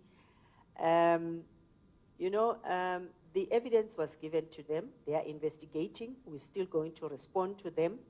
And this evidence and this information is the evidence of my husband, which it's something is available. And again, I think as Insider Politics said, you try always to prove yourself. When I'm treated like this is the only option I have, to speak to the media, to the public, and tell them, this is what I have. And I indicated in my statement, we're now with the kind of things which have happened, and the late Tina Jumat Peterson, may her soul rest in peace again. What would you have done? Must you just sit and keep quiet and say the committee will investigate? And I mean, the committee, they're saying they'll be proceeding. As soon as the issues of my legal representation is sorted out in front of the very same person. So I don't know whether that is proper. I think sometimes we forget that, ask yourself if that is happening to you. Because now if I'm accused by 702 people, that is tricks and stuff like that. So it's fine. People can just abuse their power, can just do that, can just mute me as the head of a Chapter 9 institution. Imagine when they can do that to me as the constitutional institution head. What about you as members of the public? So I think that is danger based on that. On the issue of Makunyiwe, unfortunately, I couldn't say that as direct. When you've said it, I'm just repeating what you are saying. I'm not saying that.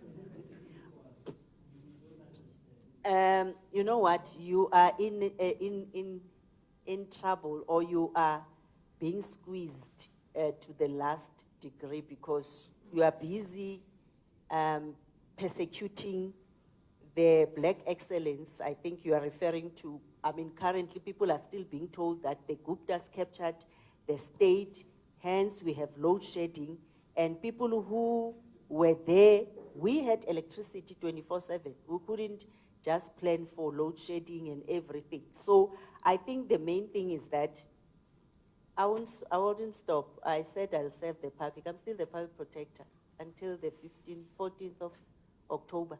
And I'm sitting here because I'm the public protector and I can't stand any threat of corruption.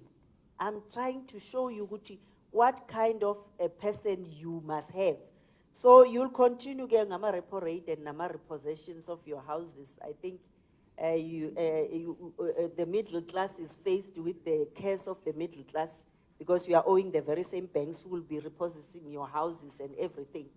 But at the end of the day, it's good to come and attack some of us who are trying to take you out from that misery. In media, well, they've started a long time ago, since 2016. So I know there would be those who are independent, those who are fair, those who would want to listen to me, and I'll communicate to those who would want to listen, to hear my side. I mean, during my testimony, I said it. Those who have ears, let them hear. Those who have eyes, let them see. What is this the country of, is this the kind of South Africa we would want to find ourselves in?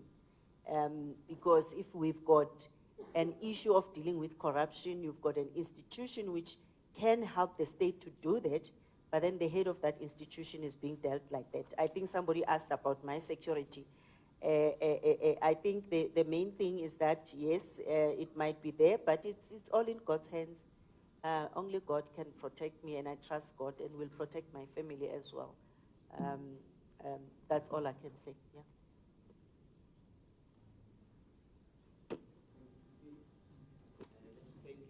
Another round of hands. You will be first. Oh. You will be first. You will be second. And then I think these are follow-up questions, right, Karen? Yeah? You've got a follow-up questions too? Okay. Let's go in that order, right? You'll be first. Number second is who, by the way? You'll be second. Third.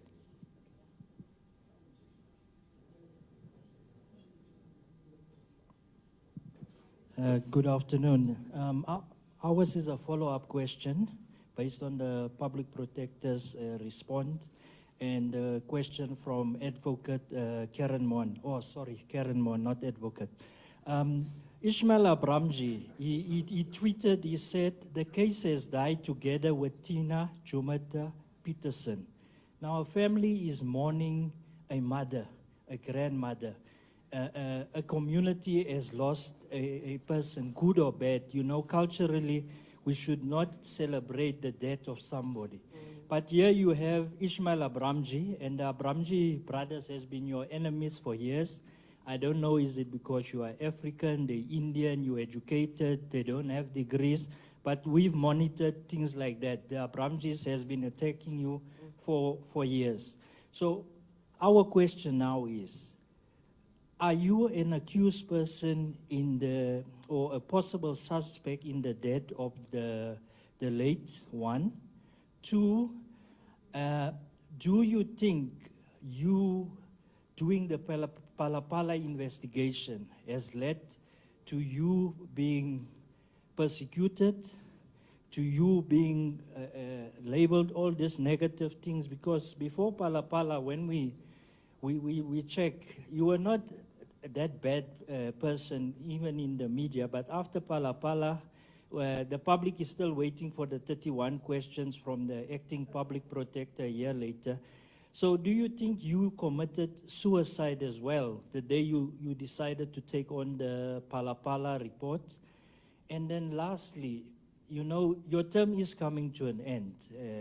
And why we ask about your education, because we always read from Advocate Karen Mon, how uneducated are you?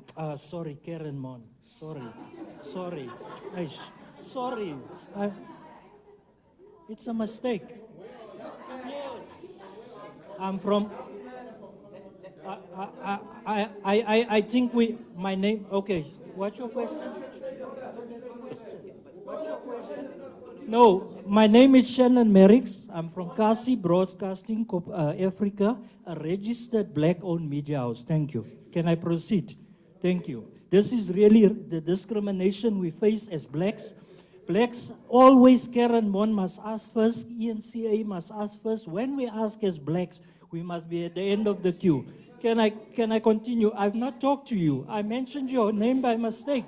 It's a mistake. I apologize, Advocate. Yes, thank you, Advocate. I apologize. Sorry, Advocate. I'm apologizing. Okay, no. Let him finish. Karen, I'm going to address you as Karen, right? I am not going to tolerate this behavior. No. I gave her an opportunity. She also have got a follow-up question to make, right? We can't all speak, gentlemen. I mean, let's agree on that. You know, this is a professional. No. But yes, we do that. But when she's on the podium, ask for an opportunity. No. But hang on, gentlemen. Hang on. Hold on,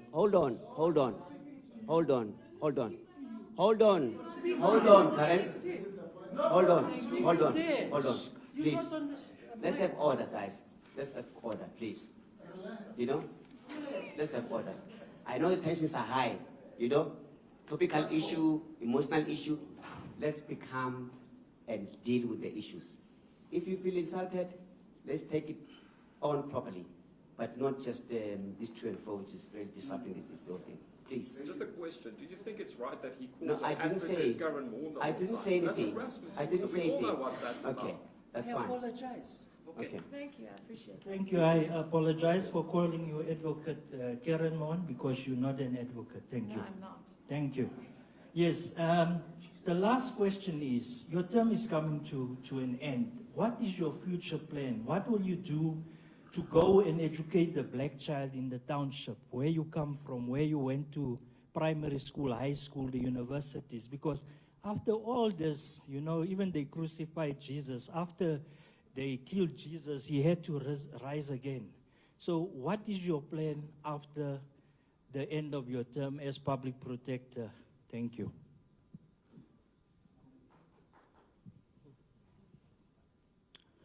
Good afternoon, Kosnati Shazi from Power FM News. I'll be very brief. Mrs. Mkhwebane, In 2019, you said only God can remove me from my position. Your term officially comes to an end in October. The Section 194 inquiry is set to conclude at the end of July, if I'm not mistaken. Please correct me if I'm wrong. But technically, you're still in your position. You haven't been removed. I don't know if it's too early to say, but I just wanted to find out, what score would you give yourself out of 10 for your tenure? Or is it too early, considering that you said that you still have a duty to fulfill, considering that as much as you're suspended, technically you're still the public protector? Thank you very much.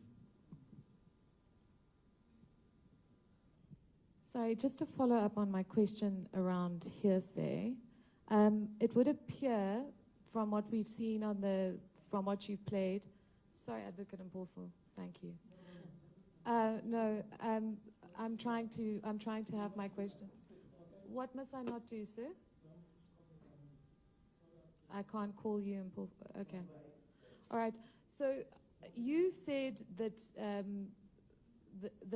I'm just trying to understand your issue with the hearsay, because from what we've heard, you've clearly got alleged recordings of Ms. Jumat Peterson, and you have alleged WhatsApps from her.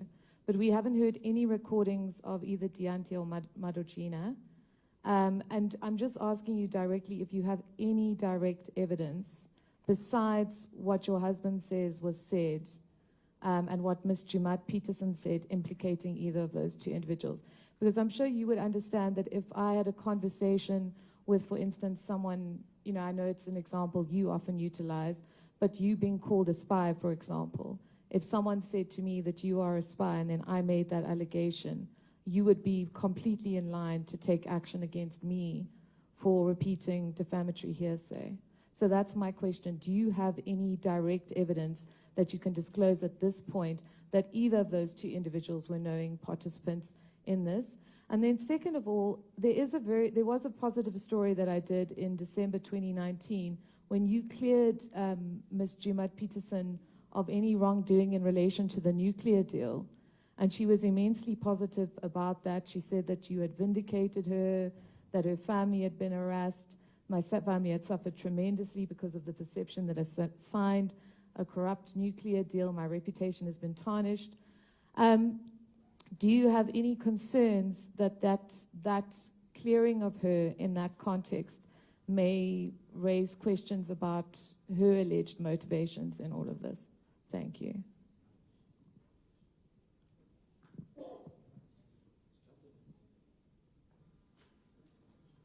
Already?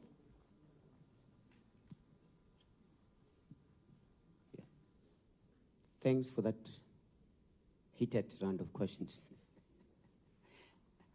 PP. Thank you. The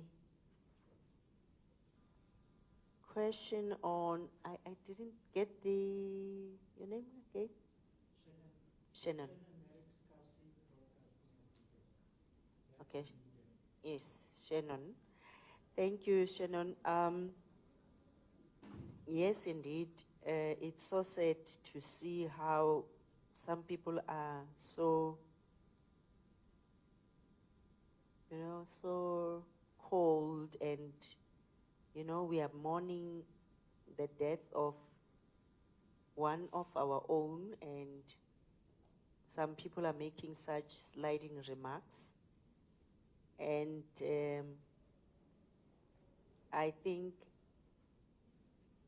well, the issue of Abramje, I mentioned it in my statement, that if you find that in another country, that was happening during that time when he leaked the pending Constitutional Court judgment, the issue was similar to what was happening in USA, when the outcome of I think the issue of the abortion laws was deliberated on. And it was a serious issue which was dealt with by that country. But in this country, nothing was done. And there was evidence, WhatsApp and everything, which we could prove. And unfortunately then, the Chief Justice Zondo went ahead and just appointed Judge Mpati to deal with the matter, contrary to what the Constitutional Court judgment in Gandla indicated that any report of the public protector is valid unless set aside by a court of law. The possible suspect, I don't know about that. Why am I possible suspect when a person who approached my husband was trying to bribe my husband for my family to pay that kind of money to make the matter to disappear because he's is dealing with that particular matter. Indeed, I'm persecuted for Palapala. Where have you seen where the chief investigator is investigating a person and then that person is suspended? And I've indicated that, the report till now is not yet out. And the issue of Palapala, indeed, it's what created all the challenges I'm facing now, and the suspension, which is illegal and confirmed by the Western Cape High Court, the 3 judges. I think I've mentioned that, and unfortunately now the Constitutional Court still is not delivering that particular judgment. It's 6 months down the line, and I hope the JSC will deal with that matter so that it's dealt with quickly. And indeed, my term is coming to an end, and indeed, I am meant to serve and make sure that we liberate a black child.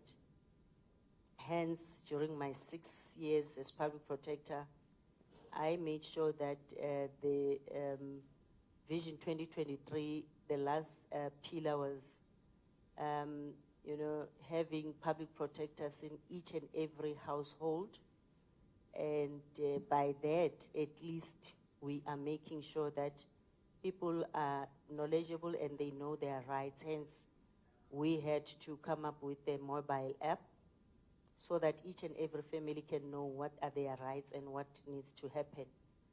So I will be working very closely and in the public space and make sure that I contribute and I create the South Africa which I would want for my generation and the generations to come, and in any manner possible, so that we can deal with this. I'm sacrificing now my life, my safety, my family's life, to make sure that I show to the world that if you are a public protector, you need to be spotless. You need to make sure that you deal with investigations, you go out there and deal with matters with the evidence before you.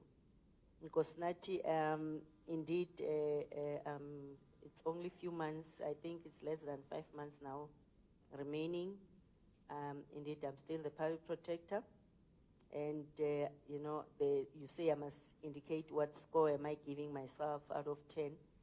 I would say 9 out of 10, because of first time in the history of this institution, we managed to have 3 clean audits. And not only clean audits, because people will say, no, clean audits, you just complied with the financial means. And with an improved performance, because we've changed the lives of the people. More than 60,000 families' lives were changed.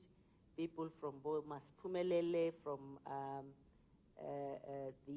there's a place, Ikemeling community, old people accessing water, people accessing their benefits, and we work with the team, and I hope they will continue doing that just for the sake of the public and not focus on themselves. Unfortunately, we've seen during the hearings that because I was so passionate about making sure that we lead by example, we are not accused of undue delay and putting a lot of pressure for the people who are working in that office, that, you need to ask yourself when you are going home, have I made sure that another child has food on their table, an old person has water, a pensioner has been paid on time? So I would say, indeed, under my leadership, we've achieved a lot. So unfortunately, I'm facing this impeachment process, which is a choreographed process, which has an outcome already because it's confirmed by Ms. Tina Jumat Peterson. I mean, I've indicated in my statement, one of the rulings, Zaga Chairperson Janji, is exactly what Tina said. And she was reading the notes that, okay, they are going to do this. They are no longer going to allow you to give oral evidence. Then they'll ask you questions in writing to circumvent and shorten the process. And indeed, that's what exactly is happening. And then the issue of Karen, I think the issue of alleged sharing. Hence, I'm saying to you, I don't have to prove to you, Karen, here, whether those people's audios and whatever. I indicated that there's hearings, there's investigations, the Hawks are investigating this matter, and indeed there's a lot of evidence which is there, which is proving the other collusion. And now the issue which Tina spoke about are indeed transpiring, and further things are still happening. And even if they don't even relate to my impeachment, the issue of the chairpersonship of the Western Cape and all those. The issue of Tina Jumat, issue of a nuclear deal, the December 2019, I don't know what do you imply when you say you wrote positively about me in that, because it was one of the reports we've issued which related to this particular investigation and her role in that particular matter, whether she had any role to play which directly implicates her in that particular matter. So I think I will just end it there, and I would appreciate it if you can make sure as well that at least let's maintain the decorum of this media briefing and not just barge in and ask questions. I think it's a serious, I take very serious exception, and even from you gentlemen from Field, because I mean you ask questions in a, it's as if we are playing here, but we are serious, we are addressing the public on this particular issue. And I think we should just be fair to each other and not make one to conclude that, I mean, the behavior is coming from you because of your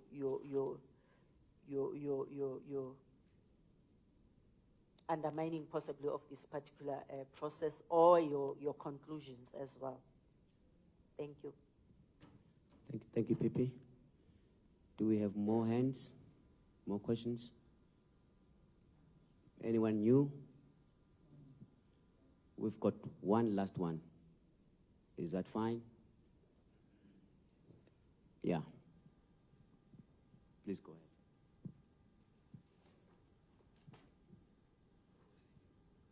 ahead. Advocate, just lastly, so let's say money exchanged hands at the end of the day. Do you know how the case would have eventually disappeared? Thanks.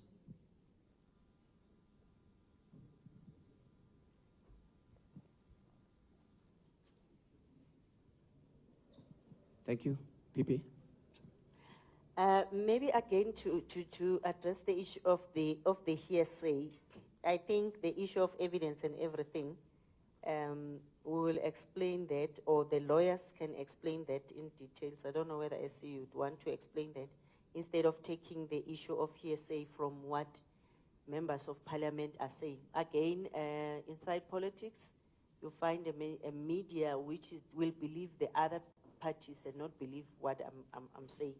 But I'll allow the legal experts to deal directly with that. And the outcome of how was that going to disappear? It's in the audio. So it's there on the audio. On the audio. Where's the girl from Kasi? Mfunde kwakha yes. Yangibona namanje ngiyabhayiza nangithi audio. Audio. Yeah. The audio is very clear that they are angry, both of them, Ujanji and Majodin. They wanted to be ministers, and Ujanji was given an instruction to deal with this matter, and then they were going to frustrate and delay this thing and indicate that they are just ending it. But then we will share that audio. You can listen audio. you'll listen for yourself. And then they were going to just make it disappear so that there's no outcome. I mean, they've even advertised now the position of a public protector. And I hope they appoint a person who's very credible, who will pass scrutiny. Yeah, thank you. Advocate Mpofu.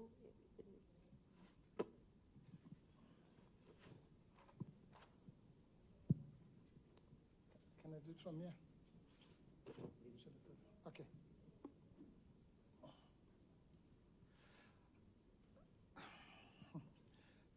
Thank you very much. Okay, we were just asked here to come and just to give support to the PP. I didn't know that she's going to deploy me. But fortunately, as you know, we're not on brief currently in this matter. You know, I don't think we have time now to educate people about the hearsay rule. So I'll propose that the people must go to real lawyers, qualified lawyers, and maybe your various networks, SABC, you have very good experts like Mr. Zigalala and others have other experts to explain the basics. It's a very simple rule, the hearsay rule. It says that it's about evidence whose probative value depends on another person. It cannot apply, for example, if we're sitting here and someone says the gentleman from Kasi Media had an exchange with the two people sitting there, and then I report on that, it's not hearsay because I'm here. You understand? And all of you are here, so you are witnesses to that. The fact that you didn't participate yourself, which to a layperson would make it look like hearsay, is neither here nor there. The hearsay rule doesn't work like that. Secondly, hearsay means evidence that is not corroborated by any independent evidence. So I'll find another example. If we, as we say, today is, what day is it? Tuesday, yeah. And then I say that to somebody else, and they're able to verify it from a calendar. They can't say it's hearsay because it was said by me, all right? Even though to them they didn't utter any words. Thirdly, the public protector has made it clear that the person who participated in the meetings, Mr. Skosana, is here in the room. And that person is her spouse, her husband. So also that means it's not hearsay. Fourthly, she has given various examples of corroborating evidence. For example, you'll see in one of the WhatsApps, it says, Ms. Chumat says, I've landed. And it's 21:30, I think, on a particular day. Even a child of 3 would then check, was Ms. Chumat on that plane? Did she land at 9:30 on that day? Yes or no? Once you've corroborated that, then you can't say it's hearsay that she landed when she said in the WhatsApp, I've landed. There are hundreds of other examples, but let's just not abuse legal concepts or take legal advice from members of parliament who just utter empty words like hearsay. Hearsay is a very serious legal concept that must be understood in its proper context.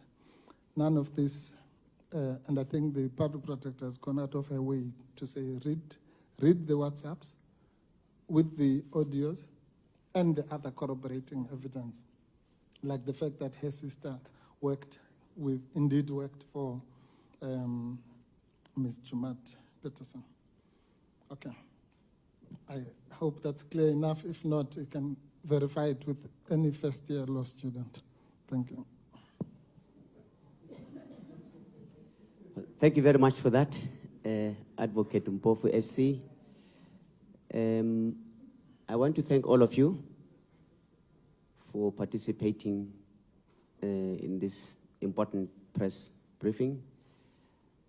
I want to also apologize, to the rest of you, to the PP herself, for some of the conduct that was very unbecoming. I have to say that. almost bringing this into disrepute. Public protector, Advocate Busisiwe Mkhwebane holds herself in a very high esteem and high regard in the manner in which she conducts herself. I bring very, very professional and, you know, upholding the law, as it were, and doing everything in her power to ensure that, you know, her office benefits the entire South Africans and in fulfilling her mandate. And I want to really apologize to you for that unbecoming behavior. As MC, I wouldn't allow that, even at the 2-year-old party, birthday party. Yeah, yes. But also I want to just, you know, highlight a few things. You have established now that against what you believed in the past, that one, indeed this meeting did take place, right? You are happy with that. I didn't hear any of you say no, right? Secondly, you also have the evidence to say this meeting was indeed between the two people, right? You've got that. And one of them is here, okay? You can have an opportunity. If you are nice to me, I can give an opportunity, you can speak to him extensively, right? So, and that meeting was between Mr. Skosana himself and the late Comrade Tina Job Peterson. That meeting did take place. The audio confirms that. The WhatsApp messages actually confirm that. We've also gone further to give you copies of that, which we have. And I'm saying to you, if you need the recordings, the audio recordings, audio, please approach me, take your details, we will send this information to you at leisure, right? We are clear about that. And the last but one announcement is that there's food being prepared, lunch. What time is it now? It's nearly 3 o'clock. You can still have what they call late lunch. But I want to thank you, PP, you know, from the bottom of my heart. I know how it pains you to reach out to South Africans with the heart that you have, the team that you have, including both SC, you know, and many South Africans, you know, are beginning to hear and see for themselves what your clear intentions are. Noble, very caring, accountable, and very responsible. And for that, I want to thank you.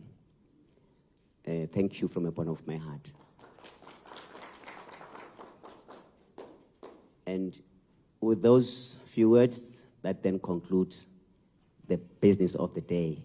Thank you very much. You can go enjoy lunch. Thank you very much.